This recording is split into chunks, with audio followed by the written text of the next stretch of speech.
இத்தனை சாதாரணமானவளின் வாழ்க்கை அத்தனை எளியது இல்லை. தன் குடும்பத்திற்காகவும் தன்னை சுற்றி இருப்பவர்களினுடைய புன்னகைக்காகவுமே எப்போதும் இவள் ஓடிக்கொண்டிருக்கிறாள்.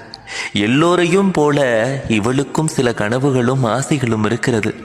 ஆனால் மற்றவர்களுக்காகவே வாழ்ந்து பழகியவள் என்பதால் இவளினுடைய கனவுகளையும் இவளினுடைய ஆசைகளையும் இவள் மறந்தே போய்விட்டாள். இப்போதெல்லாம் எப்போதுமே இவளை பற்றி இவள் நினைப்பதே இல்லை. யாராவது நீ எப்படி இருக்கிறாய், நலமா என்று கேட்கும்போதுதான் இவளுக்கே நினைவு வருகிறது. தனது குடும்பத்திற்காகவே வாழ பழகிய இவளை இந்த உலகம் இன்னமும் சொல்லிக்கொண்டே இருக்கிறது. சுயநலவாதி, பொறாமை பிடித்தவள், பேராசைக்காரி, சனமண்டாதவள், இது போன்று இன்னும் பல.